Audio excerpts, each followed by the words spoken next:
This is Nia Perry, founder and CEO of Gradient Global Collective, and you're listening to the Gradient Global Collective podcast.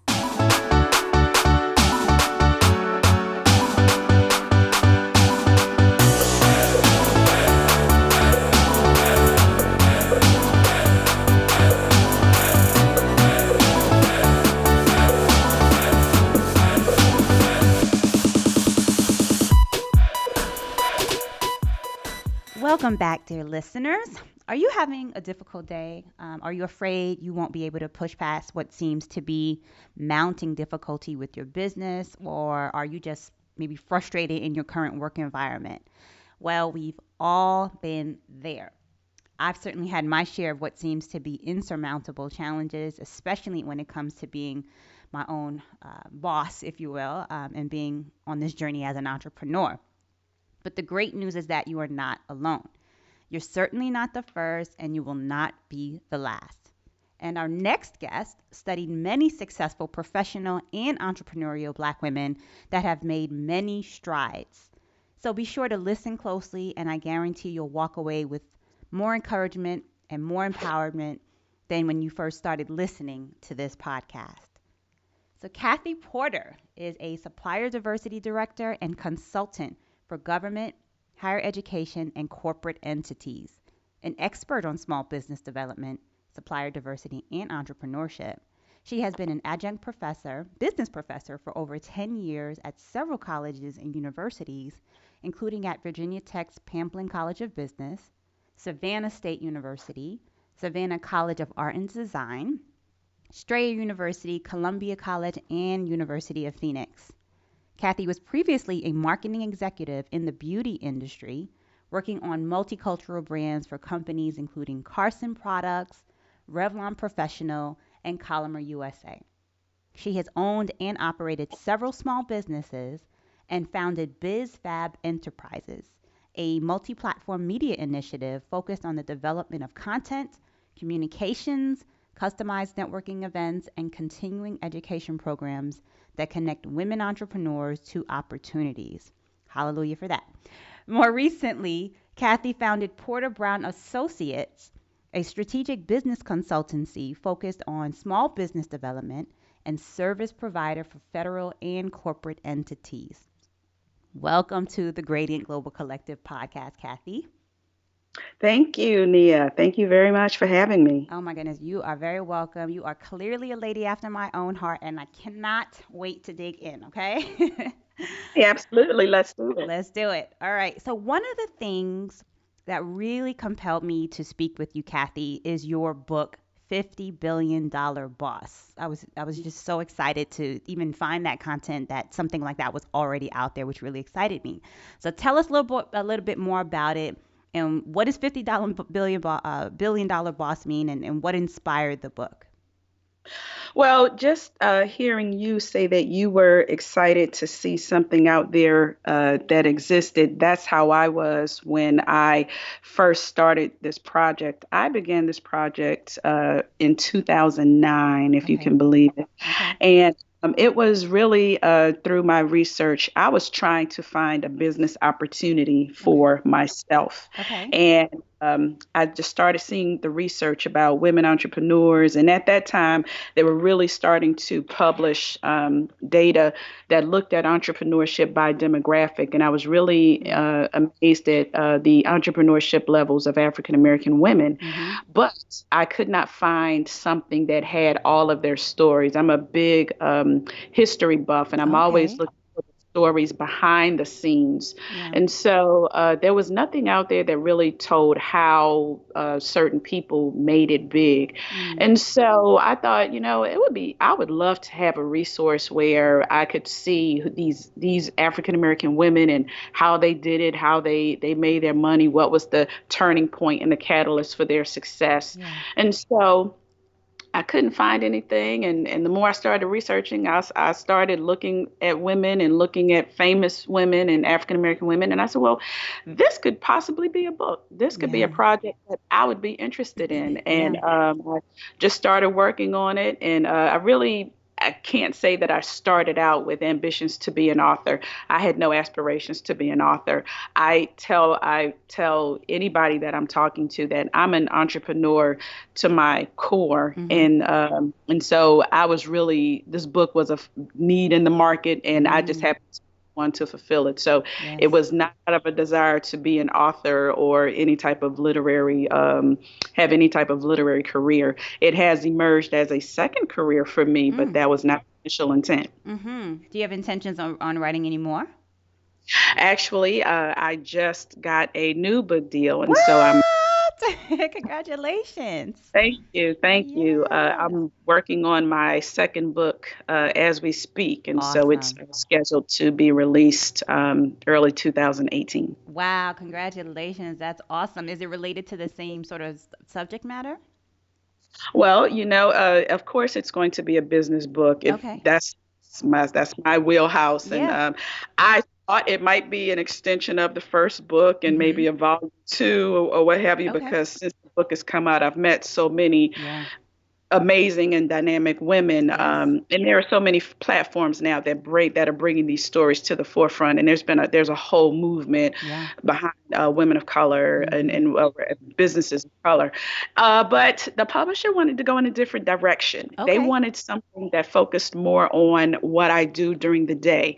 And Okay. so that's supplier diversity. And so Nice. that's what the book is going to be centered around, supplier diversity, but it's still focusing on small businesses and how they can use these programs to grow and scale their Awesome. businesses, because that's a huge disconnect Yeah. that I'm seeing, is that African American women are starting businesses, but their businesses are not being funded at the rate of other Mm-hmm. entrepreneurs.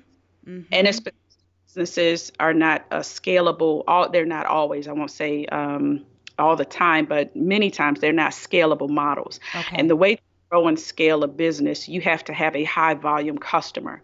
And so through my work in diversity, I go out and try to encourage women to pursue these large scale opportunities, Yeah. because if you're talking about getting funding, you have to have a model that can scale. Okay, so we're going to get into that in a little bit more because I want to dig into that Absolutely. sort of talking point for sure because that's really Mhm. important. I can't wait to find out more about that. But in the interim, the Okay. book that you wrote, $50 billion Boss, you Mhm. co-authored that book with Andrea Hoffman. Or is it Andrea? Is it Andrea? It's Andrea. Andrea Hoffman, founder and CEO of Culture Shift Labs. How did you Mhm. meet Andrea, and what was the process of co-authoring a book? I know you had no intentions of authoring a book, but then you brought in someone to sort of write it with you. And then also, what are some tips that you could sort of share with our audience? Someone who may also have a desire to co-author a book with someone. Maybe some tips around that as well.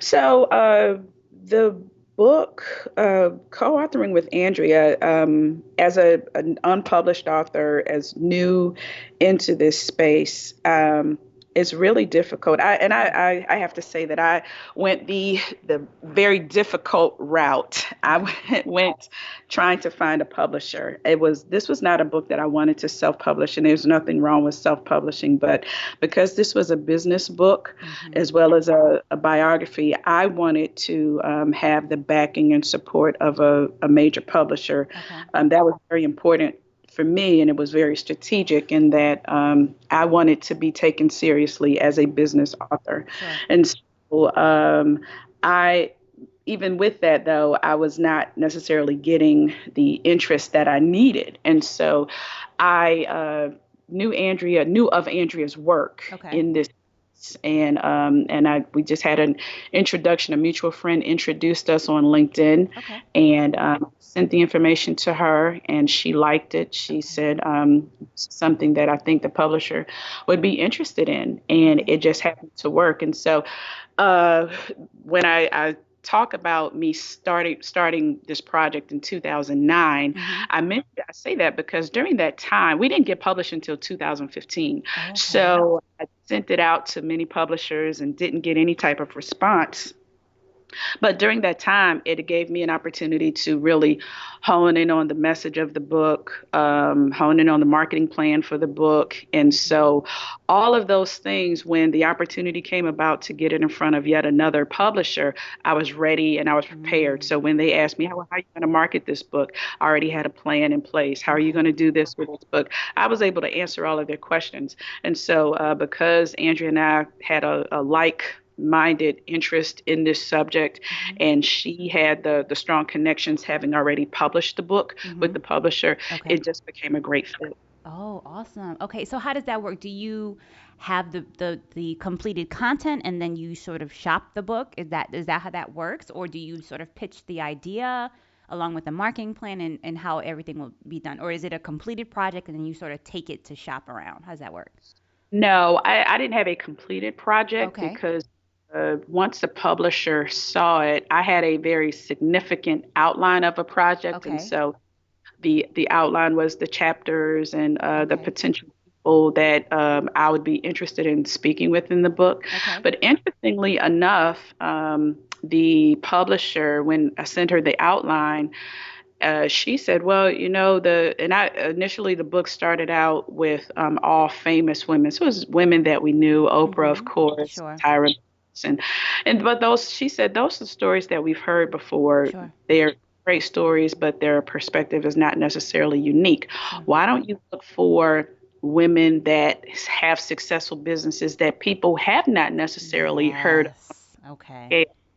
And so the more I thought about that, the more it made sense because it does become much more compelling. Sure. I think we've all heard those stories, but we Hmm. haven't heard of some other under the radar stories who have Yes. just, well, maybe not just as successful as Oprah, but Sure. still very successful businesses Yeah. and doing amazing things in their community. So so I saw it, I saw the vision. So it changed quite a bit from what I was initially shopping to what it ended up being. Okay. But I have to say that input was invaluable because was so thrilled with the finished product, and it was a good thing that I did not do have written a book going in that first direction. Yeah. So I always recommend someone have a very strong proposal and point of view and outline Mm.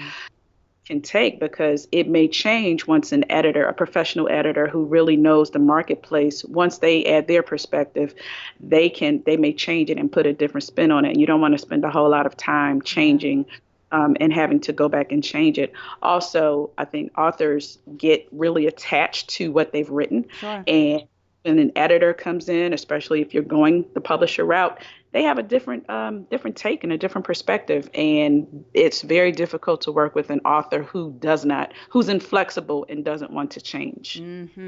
Okay, that's great. That's good information. Thank you. And you know what that personally encourages me because, this platform of Gradient Global really was to highlight women around the world who, again, are, like you said, are doing amazing things in their communities. So many of them are pioneers, literally in their industry, in their nations, but just have not had that presence. And so the fact that the publisher encouraged you in that area and said, hey, look for the stories that are not being told, it sort of almost gives me a little bit of validation. Not that I really needed that because I knew that in my heart that I was doing the right thing, but that actually gives me a bit of fuel and say, you know what? There is a market for it. There are people who are looking for unique and interesting stories. So that really helped me just now, Kathey. Thank you. Thank you for sharing Absolutely. that.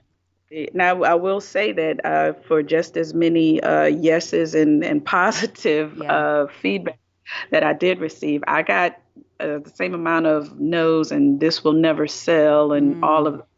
But I really wasn't discouraged by that. It was kind of, oh, thank you, and kept it moving. yeah. So as long as you believe in what it is you're doing, you can find an audience. And I don't think there's anything wrong with a niche audience. I Yeah. think and I say this all the time, and it's a old cliche, there's riches in the niches. There's so many businesses that have been built on niche audiences and niche groups. So Hmm. I think that's great, and you have an opportunity to really push what you're doing and make it successful. Perfect. Thank you so much. That's awesome. So the website 50 BDB.com, $50billion boss.com, and I'll add that to the show notes, of course.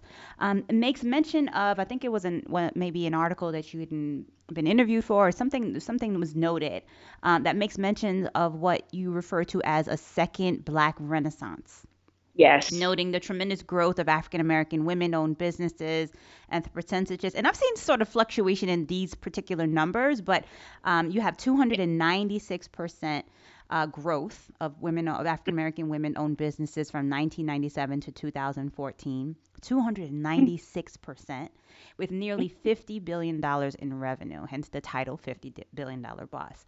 So from your research, to what do you attribute the growth of entrepreneurship in our community?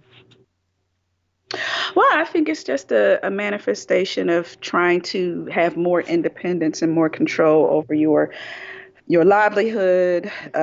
We're always trying to find that elusive work-life balance. Mm-hmm. And I think that African Americans and immigrant groups, I talk to women who focus on immigrant groups or what have you, and we're just entrepreneurial by nature. Yeah. So just being able to not have anybody else control our destiny and control our future while still providing a certain quality of life for our families, that's important. That's critical. And I think we are graduating with more degrees. And so once you get into that corporate space, you find out it's really not all cracked up to be all the time. Hello. I have so many friends, it's so funny, that are attorneys, but they do not practice. They're doing something totally different. Or friends gone to business school and they're doing something totally different. And it's really now we're in a space and in a time where you are free to do whatever it is you want to do. When I'm going out and talking about the book, there's been no greater time to be a woman in business than now, because you really do anything that you want to do. I have a story about my mother when I was in transitioning and in between jobs, and it was quite longer than I would have liked, but it was particularly a rough period. And I was telling my mother, oh gosh, I think when this is all over, I'll write a book. And her first response was, why would anybody want to read that? And so everybody, when I tell this story, everybody gasps and says, oh my goodness, how could your mother say that? It's always the people that's closest to you. But what I go on to tell them, and what I had to learn too, is that because during my mother's time, they never knew anybody that wrote books. They anybody that did anything other than get a job, work their entire career. And that was it. And so they could not imagine somebody buying or somebody writing or even reading your book, because that just wasn't their reality. Exactly. But now we all know friends that are writing books. I mean, everybody has a book now. It's so funny. We can do podcasts. We can go on and become presidents of companies. We can do business with the government. We can do business with universities. We can do most anything that we set our minds to. And so I tell that story not to further illustrate that this is a great time to be a woman-owned business. There are so many programs and initiatives that are designed to help women entrepreneurs. That specifically, my role in my job, that's my job, is to find women entrepreneurs and minority entrepreneurs that can sell stuff to us. And I have colleagues all over the country whose mission is the same within their organizations.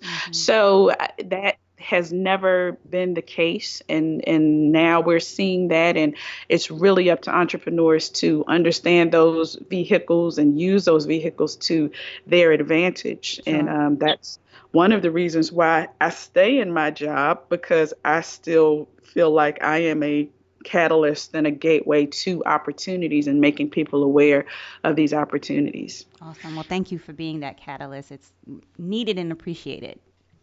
So, having Well, spoken to many successful African American women entrepreneurs, Kathey, what would you say are the top three? Yeah, I know you probably gleaned so much from them, right? But tell me what maybe the top three pieces of advice or insight you walked away with, and was there one uh, particular takeaway that really most surprised you? okay. So it was interesting going through this process because I have to say that first off, I was a fan, so it was Yeah, very difficult to be on a phone call or in an interview and not become a fangirl. yeah. I've I'm fanning out over you right and, now, so yeah, I'm holding it down, but I'm fanning out right now. well, so that's exactly how it was. I'm listening to these stories Yeah, but we're chatting and you're hanging on every word. And right. was one instance where I forgot to turn on the recorder because we were just talking and Yeah. just it's so deep into conversation. Any one of the ladies that were profiled in the book could have done. So let me go back Mhm. with the book and the chapters in the book. It's a business book first and a profile book because it looks at common business issues and it just happens to tell Mhm. that woman's story of how she solved that particular issue in business. So whether it was finding a mentor, whether it was turning the idea into an actual business, whether it was developing strategic partnerships, what have you, each one of the women told their story and how they solved that problem. But what I found and what was surprising, but not necessarily surprising, is that any one of these ladies could have told any one of these chapters. Each one of their Mm. stories was so very unique and so Okay. very different, their paths, that they could have responded to any chapter that was on there because they had gone through everything that we covered in the book. And so after hearing, I let them pick the chapter that they wanted to talk about, but they could have done any of those chapters. There was a chapter on being resilient, and as a woman in business, people underestimate how difficult or challenging it can be to be a woman in business. If you're a single mother, you have all of these other things that you still have to keep up with and maintain, Yeah. and still trying to grow a business and provide for your family. That can bring a whole different level of stress and Child, let me tell I, you. it can bring a whole different level of stress and anxiety, and people underestimate how different it is for women to be in business than men. And so that was probably the most surprising takeaway, is that all of them could have easily contributed to every single chapter. Mm. What I found, the top three things, was just the resiliency of all of the women, um, and I think that was one of the things that made their story so compelling, is Mhm. that they're just like you, they're just like me. And so that was another reason why I think the publisher was so great in bringing this idea to the forefront, because these are women that and you see and you go to lunch with and all of these things. Mhm. There was nothing that was out of the ordinary or extraordinary about them. It's one thing for a celebrity to start a business. Oh, well, they have this and they have that. They already Mhm. had this to get a leg up. But these were just women who we probably work with every single day. Right. And so hearing them tell their stories of being resilient. I got fired. I had to figure out what I was going to do, and Right. didn't have a whole bunch of money to sit back and take years off in order to figure it out. It Right. was just crafty and being at the right place at the right time, or taking advantage of some experience that they already had, or working their full-time job and having this as a side hustle, and just getting that opportunity that they could transition it to their full-time business. And so those are some of the things that were most interesting to me, is that you should not feel, I hope this book is an inspiration to people, because you should not feel that I can't do it. I don't have business experience. I didn't go to business school. I don't have this. You cannot operate from a perspective of I don't or I can't. You have to Mhm. operate from a perspective of, if I don't have, there's so many resources out there to get what I need, and putting yourself in those groups where you can get that support and you can get that encouragement and you can get that knowledge base that you need. And there's so many out there. A lot of them are free. Some of them cost, but some of them are free. Sure. And some It just requires an investment on your part. So I know I've talked about a lot of different things that I No, saw. yeah, sure. But I But think stories- I think yeah, I think the what you said was, what most surprised you is that really anyone could have written all the books, right? And then the three things that I sort of gleaned, you did take, say a lot just now and so many great things that you walked away with, but the resiliency, right? mm, That you just have to keep going. That there are people that the women were just like you. I think that was like the biggest. That's what really kind of stood out to me because you do sort of elevate people in your mind because you're like, well, they have those resources or they can't do it or they can do it. And I think that brought really just kind of honest perspective, like, I can do it too because they did it. And that's really why telling our stories are so important because we're not unicorns like we're made to be. We're actually, a lot of people are trying and failing and winning in the same process. Like, we're all in the same kind of, we can all do it because they've done it. And then to be crafty, that's what I walked away with, what you just said as well. And we figure it out. And I think black women are just like that in general. We just tend to make a way out of no way and, I and think push through and make a way. But we underestimate that skill set, but mhm. I think in other cultures they probably call it being strategic or whatever. But Mhm. we were doing that long before it Hello. was called being strategic. We were just trying to figure it out and make it work. Oh yes. And so, another point that I want to bring up really quickly Mhm. is mentorship Okay. and how important that is. I look back and I think, oh, how I could have saved myself from a lot of mistakes had I had a mentor. But a couple of things that I noticed with mentorship is that seeking out mentors is the wrong thing to do. I tell folks all the time, and there's there are plenty of different thoughts on this, but if you're focusing on what you're doing and you're focusing on doing a good job and being productive and whatever your focus is, people will see you. People will see what you're doing and they Mhm. want to be a part of that. And so I've just never been a fan of going around asking people, hey, can you be my mentor? Can you be my mentor? Mhm. Let people come to you. They want to be associated with people that are a success, that are winners, that they know is going to do them good and do them proud. So focus on what you're doing, and the mentors will come to you. But that doesn't mean don't be afraid to ask for help if you need it. Okay. The next thing is that getting out of the mentor box. We tend to want Mm. mentors that look like us and that look like us and are Mhm. like us. We Mhm. can keep and get our nails done and all of this stuff. That's a girlfriend. Mhm. That's not a Mhm. mentor. Mhm. Exactly. You need mentors that can help you in various ages or stages of your business. I have a mentor for my consulting business. I have a mentor for just personal relationships and situations that arise. I have a mentor for another area that I do. I have different mentors that help me with different things and different people that I go to. And they're not always people that look like me. Okay. Some of my greatest opportunities have been from people that didn't necessarily look like me. And so we have to get out of that comfort of being mentored by people, only by people that look like us and understand what it is we're trying to get and what we're trying to understand. And so if you can find somebody that's like you, that's great. I'm not saying that you shouldn't have that as a mentor, but that shouldn't be your only um, person that you look to as a mentor. So breaking out of that mentor box or that ideal mentor box is Mhm. critical. Okay, that's good. Great advice. Thank you. Okay. So, Kathy, your own entrepreneurial journey has spanned over 20 years, you were sharing with me. You've done marketing consulting, you've owned retail shops, and are currently offering strategic business consulting to small businesses in the area of federal contracts.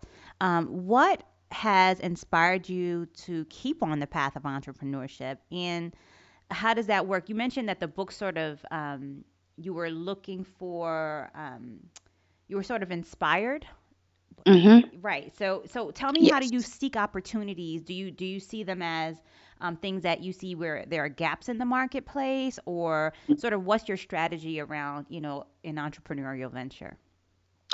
Well, I think I'm very fortunate in that I can select projects and areas that I am interested in, and so I don't have the pressure to get into something and make it work just because I have to make this work. If I'm not interested in something enough to do this full on every single day, all of the time, Mm-hmm. then I don't necessarily think that it's the best fit for you. Although I never preach using passion as your only indicator for an opportunity, because obviously in any opportunity that makes money is a great opportunity, and there are a lot of opportunities that make money that are not sexy.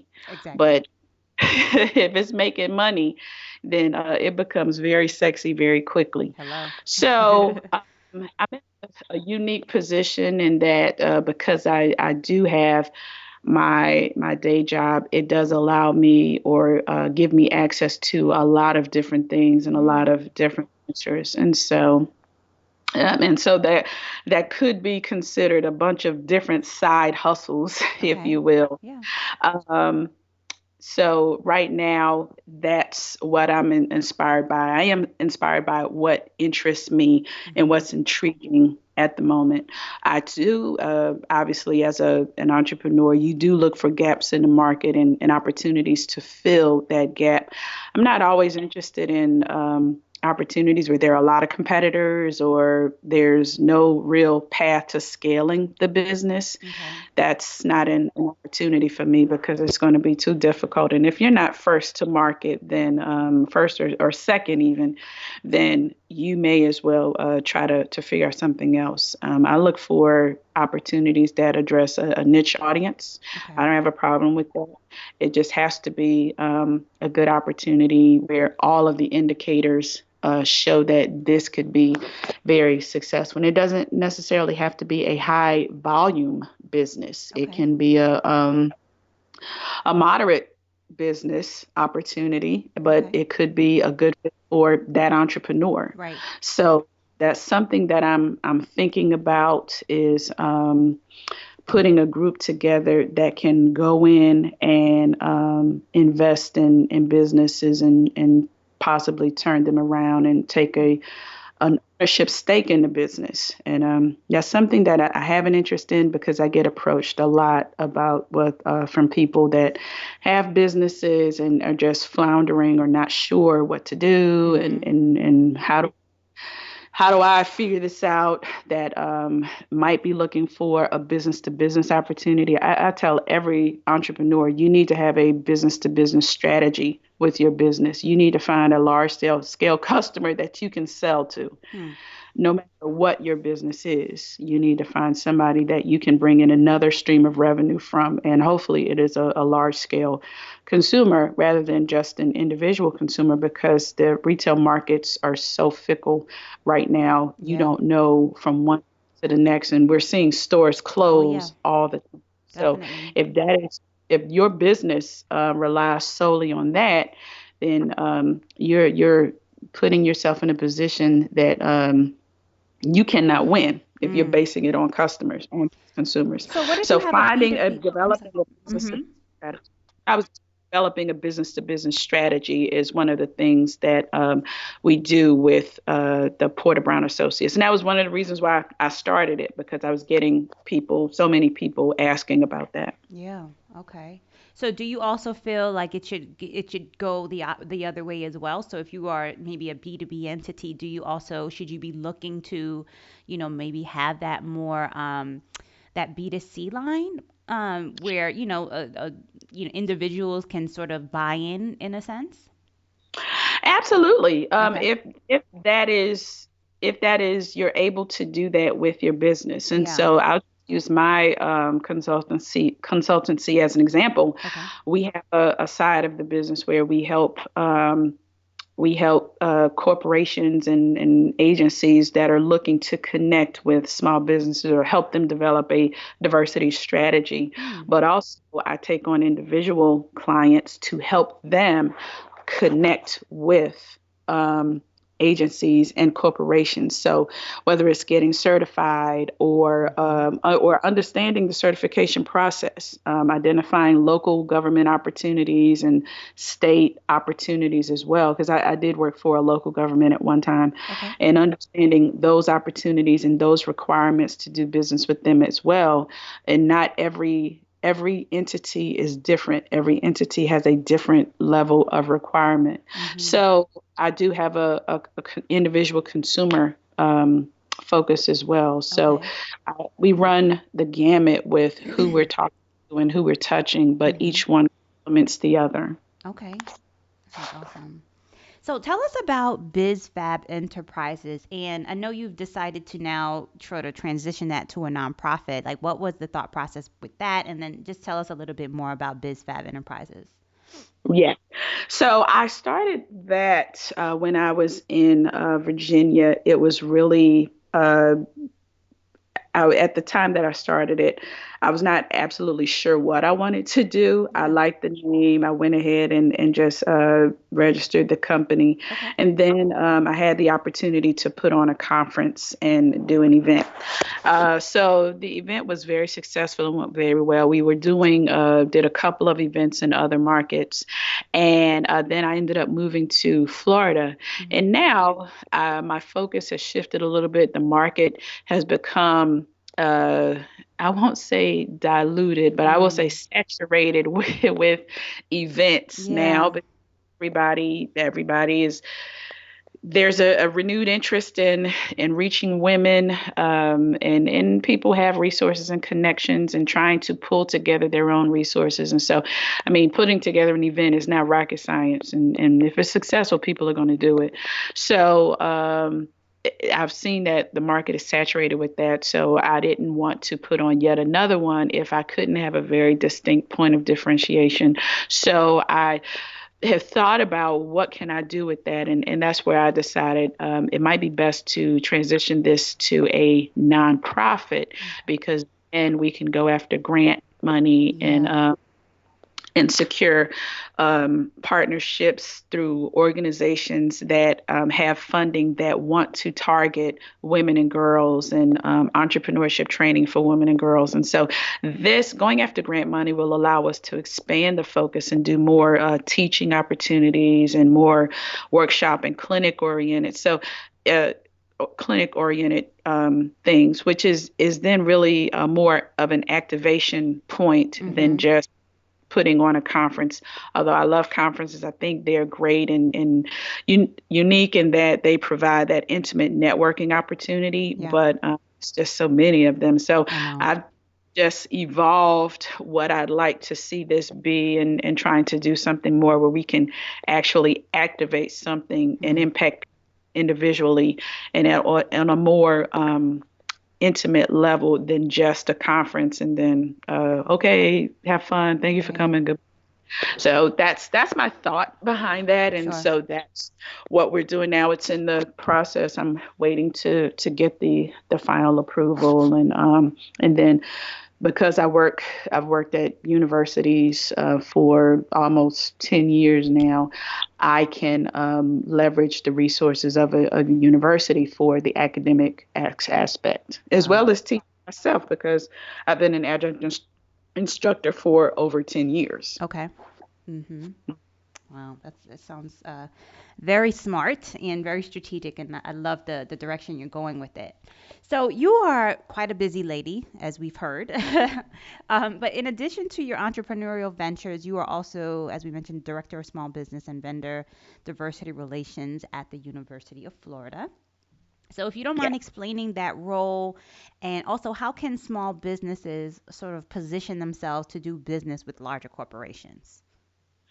Yes, and so I came to Florida this June will be 2 years, Okay. and my tell everybody I have the best job in the world. My sole job and focus is finding minority, women, and veteran-owned businesses to sell stuff to the university, whatever that may be. As you can imagine, universities are little cities within the cities that they're in, and so they buy everything from, and their core business is education, and so they buy goods and services to support their core mission of educating students. Okay. And so it can be anything as simple as office supplies and travel to any wacky thing that an academic or professor is researching. So I've seen the gamut of what is needed, but in my particular instance, we spend over $1 billion annually, and probably $100 million of that is spent with small and diverse businesses. I am charged with That increasing. blows my mind. I'm sorry, Kathy, for interrupting. That the fact that a university has $1 billion to spend, period, on anything, and that and just goods and services. That means that it is a just to quite frankly, it's a huge business. It's a money making machine. These universities are, and they have Absolutely. the resources to spend. So it's something that I would never even have thought of in that way. That I could do business with a university and really have a very sustainable business just working with universities alone. That's really interesting.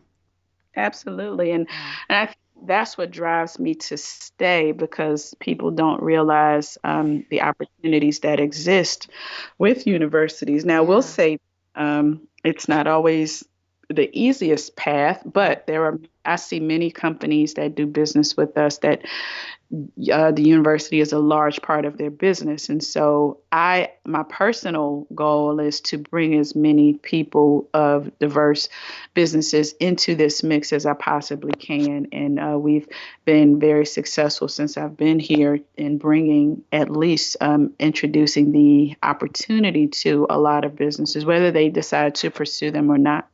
And so some people, they are intimidated by doing business with someone like the university, which is fine. It's not for everyone, but I try to bring people as much as I can and simplify the process for them, and show them that we're here to help you and ensure that you're successful.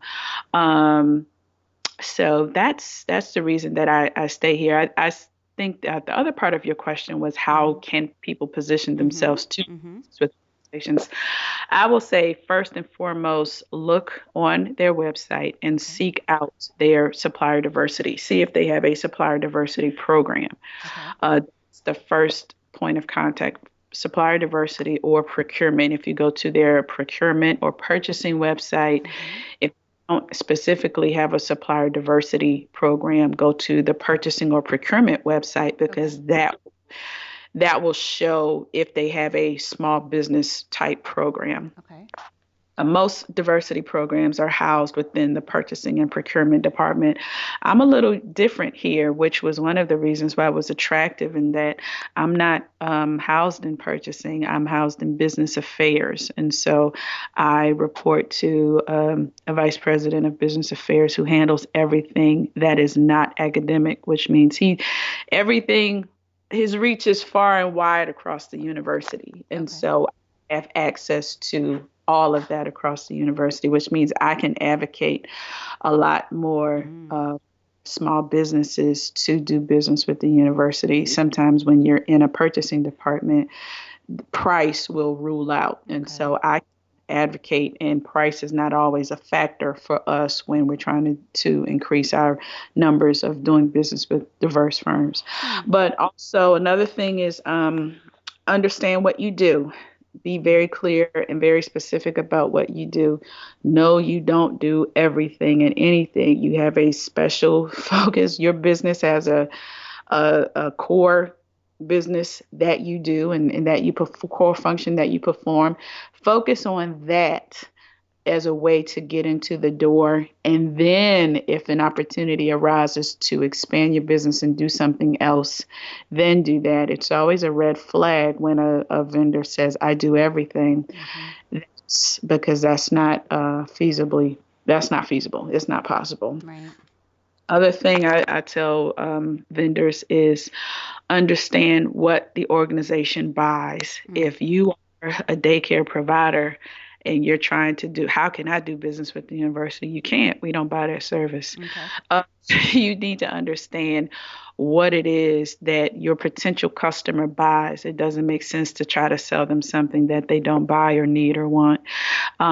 Understand what they buy and understand how they buy it. If it's something that you have that's not put out for bid, then you're not going to get an opportunity. The opportunity may come through a second tier as a second tier provider, and a second tier provider is means that you are a subcontractor to someone else that we have contracted with. Mm-hmm. So for I'll give you an example would be construction. We spend a lot of money on construction. We bid it out to someone, construction managers who manage all aspects of the construction. So as you can imagine with construction, there's a lot of trades and a lot of opportunities that exist, but we don't bid those out separately. We bid them to the construction manager. So if you're trying to do business as a painter, which is a function of construction, Mm-hmm. you need to go to the firm that we have contracted to perform construction for a particular project. Got it. So I work a lot with subcontractors to help them identify those types of opportunities because second tier spend with subcontracting firms is a huge part of our overall goal and mission of doing business with small and diverse businesses. So you may not necessarily contract directly with us for that, Mm-hmm. but contract with a firm who has contracted with us. And so you have to be strategic and understand how an organization buys, what an organization buys, and where the opportunities are. And so there is some work that's required. But once you're in the system and once you've engaged with the organization, it becomes easier from there. Okay. Okay, that's good. Good information. Is that similar in how you would relate to maybe a corporate contract, the government contracts? I know that It one is. piece just now when you mentioned the second tier, I know that that's something that government contracts, I've been in, at least in sessions where they've talked about that sort of thing that you might want to subcontract under the larger contract. So are these sort of rules of thumb in line with the government contracts as well? It is. Okay. That's the process across the board. And Okay. so the same strategy of finding out who buys your service, how they Mm-hmm. buy it, and the process, that's the same across the board. So Okay. absolutely. Okay, great, great. Okay, so now I'd like to discuss productivity with you, Kathey. You manage Mhm. so many projects and businesses, and you have your hand in so many things, right? How can solopreneurs, which really make up the bulk of Black women entrepreneurs, how Right. can we get the most out of our day? And are there systems or processes that you can recommend? Yes. So it's very difficult to generalize a Yeah. question like that because Okay. everybody works differently. Okay. I'm one of those. I'm very fortunate in that I like working by myself. Mm. I don't, some people they get lonely or bored or they can't stay focused.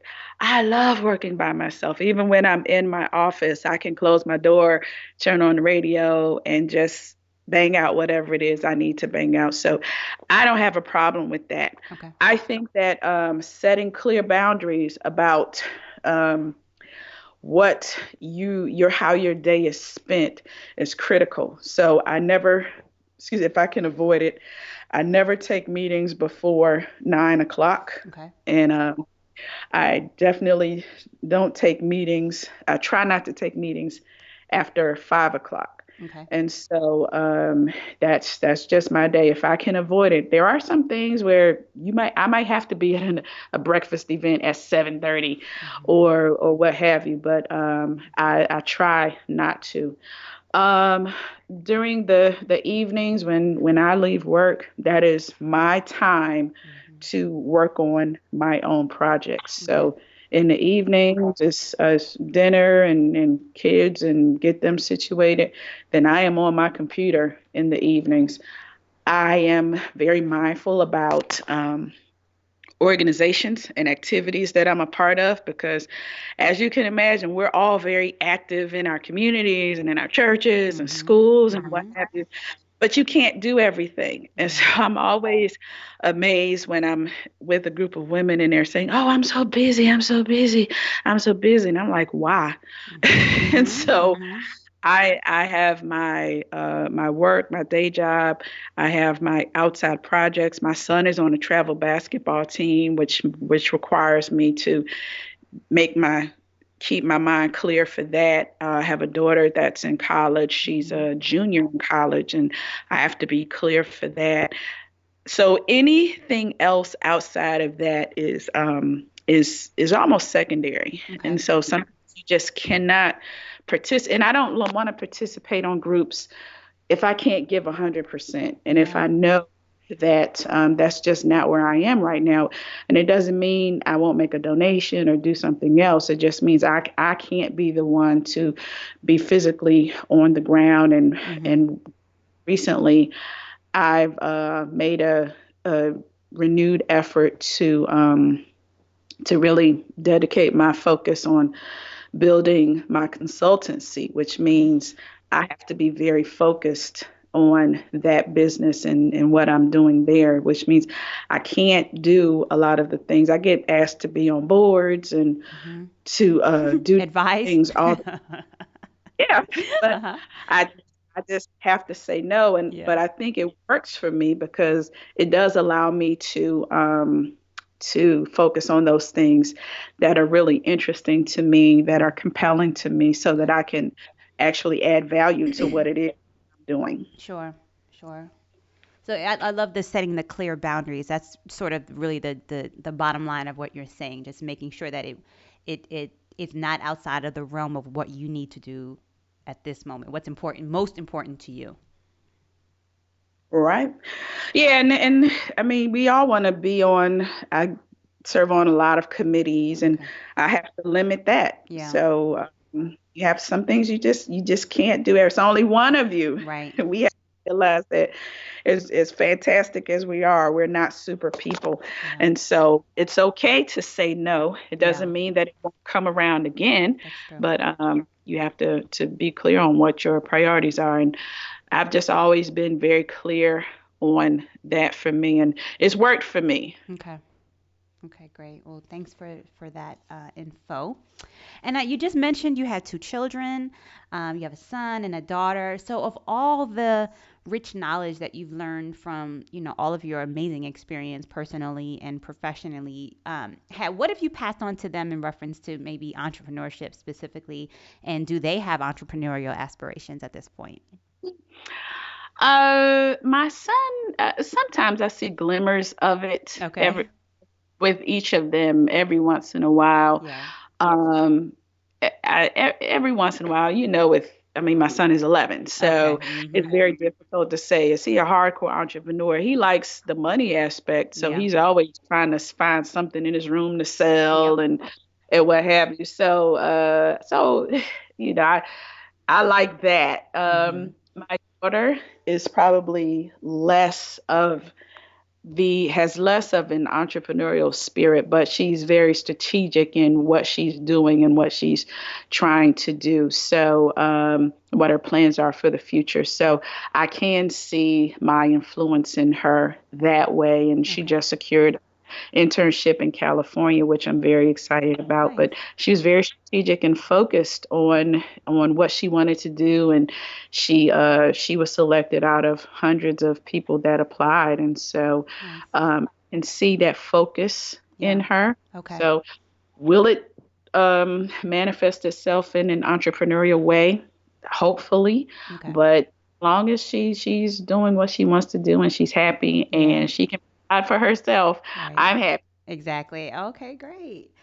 All right, Kathey, you've been so amazing with all this great information. Now we want to get a little silly, okay? We want to find out a few random facts about you. You all set? Yeah, Okay, absolutely. Let's go. perfect. Have you ever participated in a marathon? You know what? I am so intrigued by marathons. I Okay. watch the New York Marathon every year. I used to live in New York, so I Okay. loved the city when the Yeah. marathon came around. That's on my bucket list. Okay. Okay. A What part of friend, New a York did friend you of live mine in? and I lived in Harlem for a while, and Mm. then I ultimately got an apartment in West New York, New Jersey, which was right across the river. So I took the ferry over every Yeah. day. Okay. Okay. I'm from Brooklyn. I looked in Brooklyn. I looked in every single borough, and Yeah. I ended up in West New York. Coming from the South at the time, I need a grocery store. I need this, and Right. I need. That's what I was used to. Not a And then bodega. realized, I quickly realized I should have stayed in in New York Okay. because late nights trying to get home was not Oh, fun. yeah, yeah. I love Harlem too. Okay, so have you ever, here we go, have you ever regifted something that was you received as a gift? No, You haven't? no, I Really? live. I'm not a hoarder. I'm not a Okay. hoarder. Okay. And so I make use of everything that I receive, and Okay. so no, Okay. that's not me. Okay, good answer. Okay, would you rather eliminate hunger and disease or be able to bring lasting world peace?